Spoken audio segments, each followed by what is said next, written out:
जब भगवान ने ली एक गरीब दुकानदार की परीक्षा। एक समय एक गरीब दुकानदार को रात में भगवान ने सपने में दर्शन दिए और कहा कि कल सुबह मैं तुमसे मिलने तुम्हारी दुकान पर आऊँगा। उसकी दुकान काफ़ी छोटी थी और उसकी आमदनी भी काफ़ी कम थी। खाना खाने के बर्तन भी थोड़े से थे। इसके बावजूद वो अपनी ज़िंदगी से खुश रहता था। एक सच्चा, ईमानदार और परोपकार करने वाला इंसान था। इसलिए ईश्वर ने उसकी परीक्षा लेने का निर्णय लिया। उसने सुबह उठते ही तैयारी शुरू कर दी। भगवान को चाय पिलाने के लिए दूध, चाय पत्ती और नाश्ते के लिए मिठाई ले आया। दुकान को साफ कर मैं भगवान का इंतज़ार करने लगा। उस दिन सुबह से भारी बारिश हो रही थी। थोड़ी देर में उसने देखा कि एक सफाई करने वाली बारिश के पानी में भीगकर ठिठुर रही है। उसको उसके ऊपर बड़ी दया आई और भगवान के लिए लाए गए दूध से उसको चाय बनाकर पिलाई। दिन गुजरने लगा। दोपहर 12 बजे एक महिला बच्चे को लेकर आई और कहा कि मेरा बच्चा भूखा है, इसलिए पीने के लिए दूध चाहिए। उसने सारा दूध उस बच्चे को पीने के लिए दे दिया।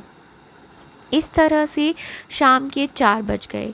वह दिन भर बड़ी बेसब्री से भगवान का इंतज़ार करता रहा। तभी एक बूढ़ा आदमी जो चलने से लाचार था आया और उसने कहा कि मैं भूखा हूँ और अगर कुछ खाने को मिल जाए तो बड़ी मेहरबानी होगी। दुकानदार ने उसकी बेबसी को समझते हुए मिठाई उसको दे दी जो उसने भगवान के लिए रखी हुई थी। इस तरह से दिन बीत गया और रात हो गई।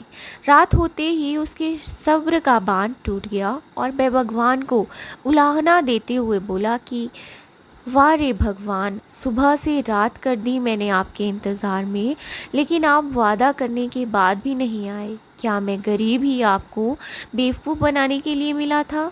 तभी आकाशवाणी हुई और भगवान ने कहा कि मैं आज तेरे पास एक बार नहीं 3 बार आया और तीनों बार तेरी सेवाओं से बहुत खुश हुआ और तू मेरी परीक्षा में भी पास हुआ है, क्योंकि तेरे मन में परोपकार और त्याग का भाव सामान्य मानव की सीमाओं से परे है। इस कहानी से हम सबको यही सीख मिलती है कि किसी भी मजबूर या ऐसे व्यक्ति जिसको आपकी मदद की ज़रूरत है उसकी मदद ज़रूर करनी चाहिए।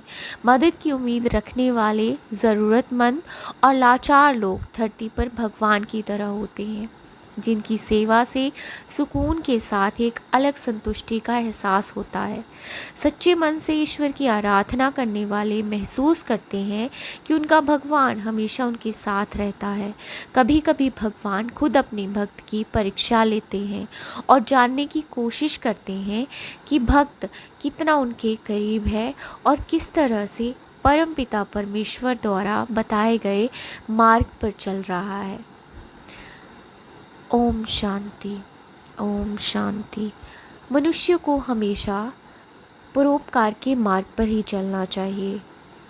हमेशा भगवान के करीब रहने के लिए उसे हमेशा परोपकार का रास्ता और मानवता का रास्ता ही अपनाना चाहिए। ओम शांति।